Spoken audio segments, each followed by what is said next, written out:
Welcome students. आज हम देखेंगे दो कंटिन्यूअस या डिस्क्रीट टाइम सिग्नल्स को ऐड, सब्ट्रैक्ट और मल्टीप्लाई कैसे किया जा सकता है। शुरुआत करेंगे हम कंटिन्यूअस टाइम सिग्नल के साथ। मान लीजिए कि हमारा जो सीटी सिग्नल्स हैं, दो जो सीटी सिग्नल्स हैं, पहला सीटी सिग्नल यानी कंटिन्यूअस टाइम सिग्नल है 1, वैल्यू है इसकी 1, टाइम की वैल्यू 2 तक के लिए, और उसके बाद इसकी वैल्यू हो रही है 0.5 2 से 4 तक के लिए। हमारा ये पहला सिग्नल है। और दूसरा सिग्नल है जिसके साथ एडिशन होना है, ये टाइम स्केल है। दूसरा जो सिग्नल है उसकी वैल्यू है 2, -1 से लेकर के +1 तक, और उसके बाद ये +1 है, उसके बाद 1 से लेकर के 2 तक, ये 2 है, 1 है सिग्नल की वैल्यू 2 तक, और इसके बाद इसकी वैल्यू 1 हो जाती है 2 से लेकर के 4 तक। हमें ये दो सिग्नल्स मिले हैं। हमें इन दोनों सिग्नल्स का एडिशन, सब्ट्रैक्शन और मल्टीप्लिकेशन, तीनों ऑपरेशन हम इन्हीं सिग्नल्स पर देखते हैं। हम शुरुआत करते हैं एडिशन से। ये है हमारा x1t और ये है हमारा x2t। हम सबसे पहले परफॉर्म करेंगे एडिशन का ऑपरेशन, यानी x1t प्लस x2t। एडिशन को परफॉर्म करते समय आप सबसे पहले ये देखेंगे कि हमारे जो दोनों सिग्नल्स आए हैं वो किस रेंज में कितनी वैल्यू लेकर के आए हैं, मतलब टाइम की किस वैल्यू के लिए हमें सिग्नल की कितनी वैल्यू मिल रही है। तो आप देख सकते हैं कि हमारा जो x1t है ये 0 से शुरू हुआ है और 0 से लेकर के 2 तक इसकी वैल्यू है 1। इसके बाद 2 से लेकर 4 तक इसकी वैल्यू है 0.5। वहीं पर हमारे दूसरे सिग्नल की वैल्यू है 2, कहां से कहां तक, -1 से 2 तक, और इसके बाद इसकी वैल्यू है 1, 2 से लेकर के 4 तक। तो जब भी हम एडिशन करते हैं उस केस में हम पहले रेंज बांट लेते हैं। तो रेंज हम यहां पर कैसे बांटेंगे, -1 से लेकर 0 तक, -1 से लेकर के 0 तक हमारे सिग्नल को हम एक बार जब ऐड करते हैं तो उस केस में आप देखिए -1 से लेकर 0 तक हमारा पहला सिग्नल यानी x1t है 0। x1t की कोई वैल्यू नहीं दी गई है, मतलब x1t है 0, प्लस x2t की वैल्यू है 2, x2t की वैल्यू है 2। तो एडिशन का रिजल्ट हमें कितना मिल रहा है, 2।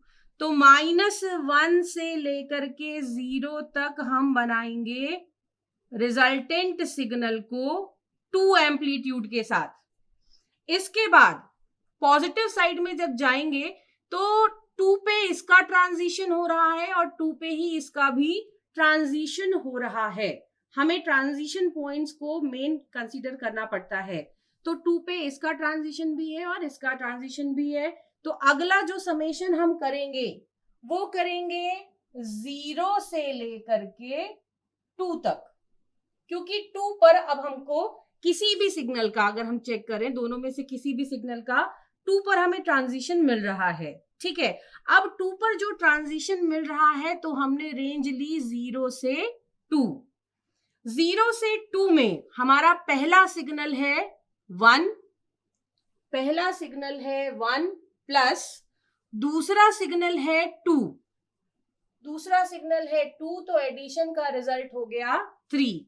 यानी कि 0 से लेकर के हमारा जो 2 पॉइंट है, t इज इक्वल्स टू 2 है, वहां तक हमारे सिग्नल की वैल्यू होगी 3। तो हमने ये बना दी 3 वैल्यू।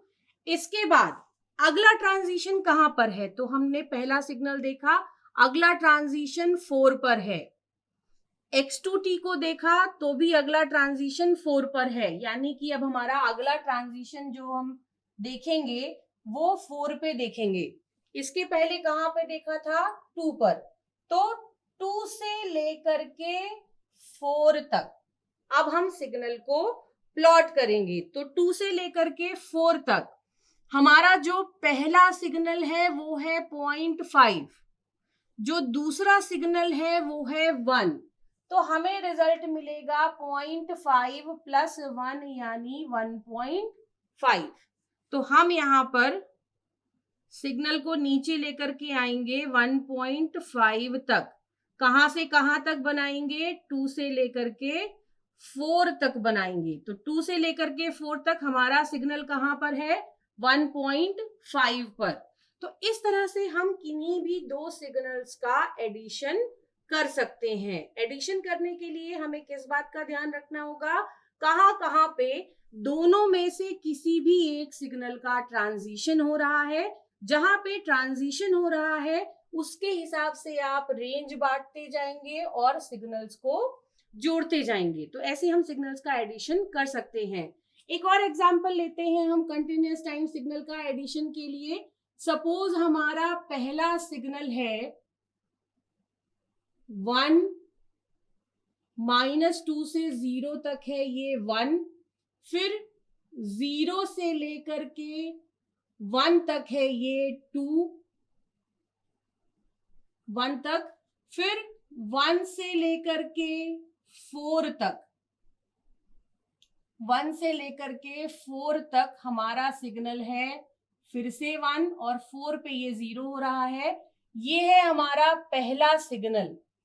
दूसरा सिग्नल जो हम ले रहे हैं एडिशन के लिए, तो वो सिग्नल 0 से लेकर के 3 तक, 3 मान लीजिए यहाँ कहीं है, ये 2 है ये 3 है, तो 0 से लेकर के 3 तक हमारे सिग्नल की वैल्यू है 2 और इसके बाद ये सिग्नल हमारा 0 है। ये है हमारा x2t, x1t और x2t। हमको परफॉर्म कराना है दोनों का एडिशन, यानी x1t प्लस x2t। अब हम देखेंगे क्या ट्रांजिशंस कहां कहां पे हो रहे हैं। तो हम देख सकते हैं कि पहला ट्रांजिशन जो हमें मिल रहा है वो -2 पर मिल रहा है। कौन से वाले सिग्नल का? x1t का। तो -2 से मिल रहा है और इसके बाद अगला ट्रांजिशन कहां पर है? अगला ट्रांजिशन 0 पर है, इसके लिए भी और इसके लिए भी। तो मतलब पहली स्केल होगी -2 से 0। इसके बाद -2 से 0 पर हमारे किस सिग्नल की कितनी वैल्यू है? तो x1t की वैल्यू है 1 और x2t की वैल्यू है 0। तो एडिशन का रिजल्ट कितना मिलेगा? 1। तो हमने यहां पर बना दिया -2 से 0, वैल्यू है सिग्नल की 1। इसके बाद 0 के बाद अगला ट्रांजिशन हमें कहां दिख रहा है? तो हम देखेंगे कि अगला ट्रांजिशन x1 में हुआ है। कहां पे हुआ है? t = 1 पर हुआ है। तो अगली रेंज हमारी क्या होगी? 0 से 1। तो ये हो गया 0 और ये हो गया 1। अब 0 से 1 तक x1t की वैल्यू कितनी है? 2 लिखा। 0 से 1 तक, 1 यहां पर होगा आपका, तो 0 से 1 तक x2t की वैल्यू कितनी है? 2 प्लस 2 कितना मिला? 4। तो यहां पर अब अपना सिग्नल कहां जाएगा? 4 पे। कब तक? 1 तक। अब फिर से वही काम, फिर से हम ट्रांजिशन चेक करेंगे तो हम पाते हैं कि अब अगला ट्रांजिशन 1 के बाद हो रहा है 3 पर। किसका? x2t का। अब x2t 3 पर जाकर 0 हो रहा है, तो अगला ट्रांजिशन पॉइंट है 3। पिछला वाला ट्रांजिशन पॉइंट कहां था? 1। तो अब हम लेंगे 1 से 3। 1 से 3 जब हम लेंगे तो x1 t की वैल्यू हमको 1 से 3 में कितनी मिल रही है? 1, वैल्यू है 1 प्लस x2 t की वैल्यू कितनी मिल रही है? x2 t की वैल्यू है 2, तो 1 प्लस 2 यानी 3। तो एडिशन वाला रिजल्ट सिग्नल कहाँ आएगा? 3 पर, यहाँ पे ये 3 वाले पॉइंट पर आएगा। और इस 3 पे कब तक रहेगा? t इज इक्वल्स टू 3 तक रहेगा। तो ये हमने बना दिया। अब फिर से वही काम, फिर से अगला ट्रांजिशन कहां पर है? तो अब x2t तो खत्म हो गया, x1t में अगला ट्रांजिशन हमें दिख रहा है 4 पर। तो यानी इसके पहले वाला ट्रांजिशन कहाँ था? 3 पर। अगला ट्रांजिशन कहाँ है? 4 पर। तो 3 से 4 के बीच हमें सिग्नल देखना है। 3 से 4 के बीच ये सिग्नल x1t है 1, x2t है 0। तो रिजल्टेंट सिग्नल हो जाएगा 1 प्लस 0 यानी 1। तो अब 3 से लेकर के 4 तक, 3 से लेकर के 4 तक हमारा जो रिजल्टेंट सिग्नल है उसकी वैल्यू है 1। तो ये हमने इसको वापस लेकर के आए 1 पर, ये हमने इसे बना दिया 1। अब 4 पर क्या होगा? 4 के बाद ये भी 0 है, ये भी 0 है, तो हमारा सिग्नल हो जाएगा 0। तो ये बन गया हमारा रिजल्टेंट सिग्नल जो है 1 पर। यहाँ पे अपन पॉइंट्स मार्क कर सकते हैं। ये टाइम -2 है, ये टाइम की वैल्यू 1 है, ये टाइम की वैल्यू 3 है और ये 4 है।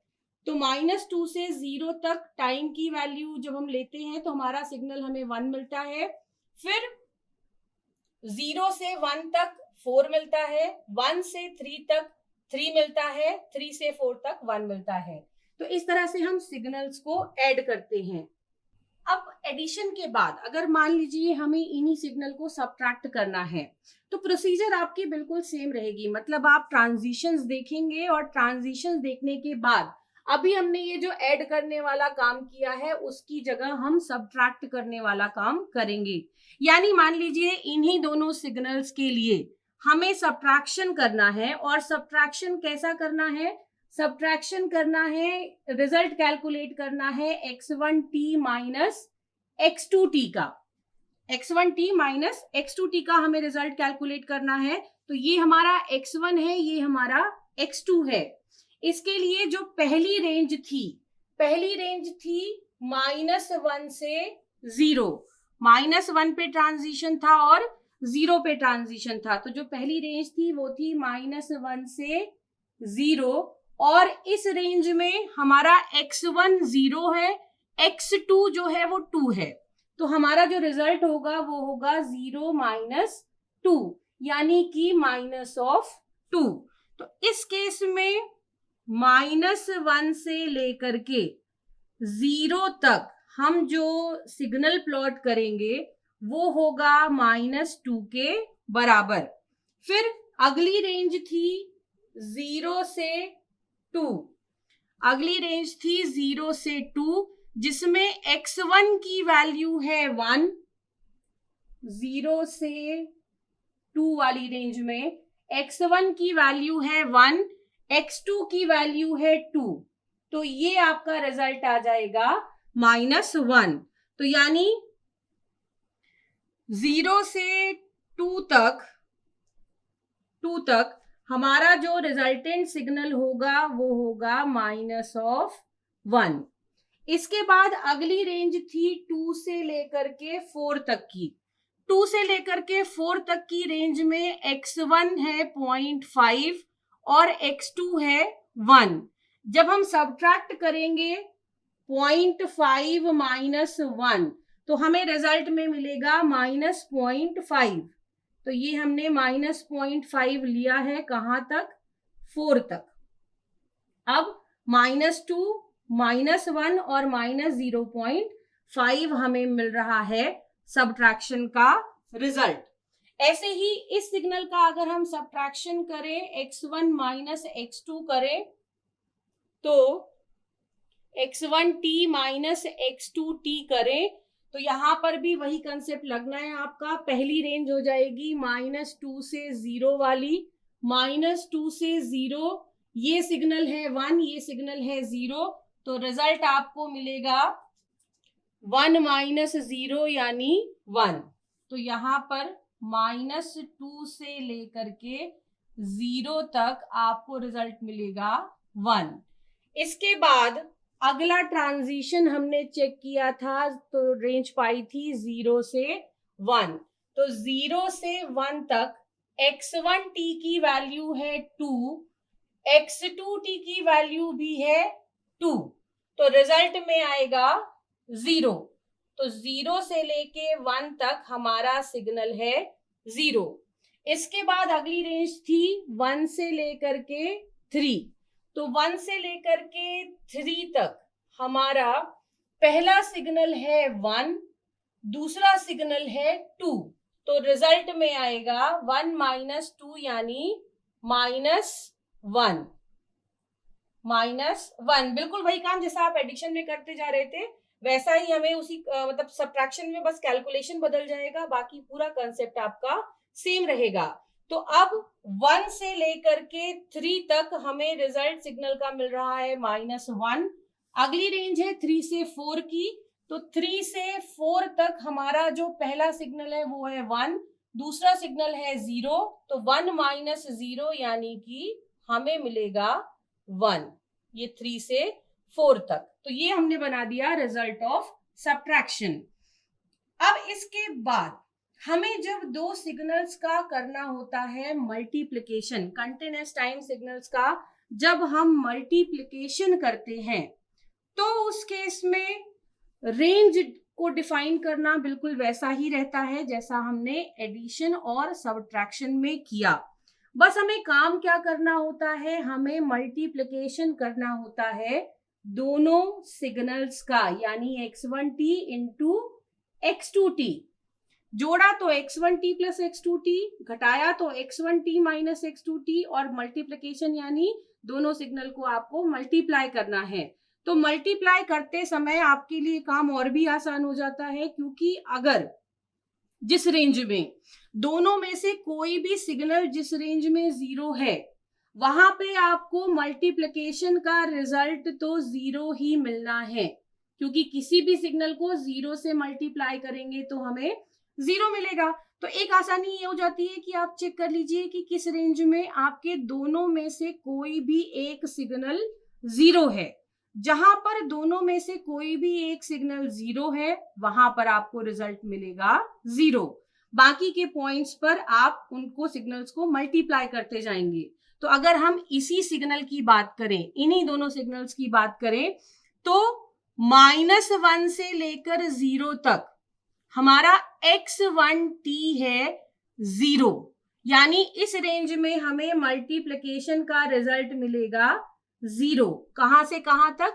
-1 से 0 तक। इसके बाद 0 से लेकर 2 तक हमारी रेंज अगली क्या थी? 0 से लेकर 2 तक। तो 0 से लेकर 2 तक x1t की वैल्यू है 1, x2t की वैल्यू है 2। तो मल्टीप्लिकेशन का रिजल्ट हो जाएगा 1 इंटू 2, मतलब आपको रिजल्ट मिलेगा 2। कहां से कहां तक? 0 से लेकर के 2 तक आपको रिजल्ट मिलेगा 2। अगली रेंज थी 2 to 4। तो 2 to 4 हमारा पहला सिग्नल था 0.5, दूसरा सिग्नल था 1। तो मल्टीप्लिकेशन करेंगे, 1 इंटू 0.5 करेंगे तो हमें रिजल्ट में मिलेगा 0.5। कहां से कहां तक? 2 to 4, 2 to 4 यानी कि यहां तक आपको सिग्नल की वैल्यू मिलेगी 0.5। ये था आपका 2 वाला पॉइंट, ये था आपका 4 वाला पॉइंट। तो अब हमने क्या किया, हमने जो रेंज बांटी थी पहले, जो ट्रांजिशन की रेंज डिफाइन की थी, उस ट्रांजिशन की रेंज को ही लेकर के हमने x1t और x2t का मल्टीप्लिकेशन कर दिया और रिजल्ट को कैलकुलेट किया। सिमिलर ऑपरेशन अगर हम इस वाले सिग्नल पर करें, सब कुछ बिल्कुल वैसा ही रेंज डिस्ट्रीब्यूशन होगा जैसा आपने एडिशन में किया था। बस अब मल्टीप्लिकेशन हमको करना है। तो हमारी पहली रेंज क्या थी? -2 से 0, -2 से 0, x2t 0 है, तो रिजल्ट हमको मिलेगा 0, -2 से 0 तक रिजल्ट है 0। इसके बाद अगली रेंज थी 0 से 1। 0 से 1 यानी यहां पर हमारा पहला सिग्नल है 2, दूसरा सिग्नल है 2, तो मल्टीप्लिकेशन का रिजल्ट हो जाएगा 4। तो कहां से कहां तक? 0 से लेकर के 1 तक, 0 से लेकर के 1 तक हमारा सिग्नल हमें मिलेगा 4। इसके बाद 1 से लेकर 3 तक, 1 से लेकर के 3 तक हमारा पहला सिग्नल है 1, दूसरा सिग्नल है 2, मल्टीप्लिकेशन का रिजल्ट हो जाएगा 1 into 2 मतलब 2। कहां से कहां तक? 1 से 3 तक। इसके बाद 3 to 4, 3 to 4 पहला सिग्नल है 1 लेकिन दूसरा सिग्नल है 0, तो रिजल्ट हमें क्या मिल जाएगा? 0। तो हमारा मल्टीप्लिकेशन का रिजल्ट क्या हुआ? -2 4 2 0। तो तीनों में आपको जो काम कॉमन करना है, सबसे पहले आपको दोनों सिग्नल्स को देख करके ट्रांजिशन की रेंज बनानी है, जैसे हमने यहाँ पर बनाई है। ट्रांजिशन की जब आपने रेंज बना ली कि भाई हमारा दोनों सिग्नल्स में से कोई भी एक सिग्नल -1 से 0 के बीच मतलब 0 पर ट्रांजिट हो रहा है और -1 पर ट्रांजिट हो रहा है, या 0 पर ट्रांजिट हुआ और 2 पर ट्रांजिट हुआ, तो जब ऐसा करके हम रेंज बांट लेंगे, उसके बाद जो रेंज हमने बनाई है उस रेंज में हमको एडिशन, सब्ट्रैक्शन या मल्टीप्लिकेशन करना है। एडिशन सब्ट्रैक्शन तो ठीक है, मल्टीप्लिकेशन सबसे इजी ऑप्शन होगा, क्योंकि मल्टीप्लिकेशन में आपको ये भी चेक करना है कि कहीं कोई एक सिग्नल अगर 0 है तो मल्टीप्लिकेशन का रिजल्ट हमारा 0 होगा। तो इस तरह से हम कंटिन्यूअस टाइम सिग्नल का एडिशन, सब्ट्रैक्शन और मल्टीप्लिकेशन कर सकते हैं।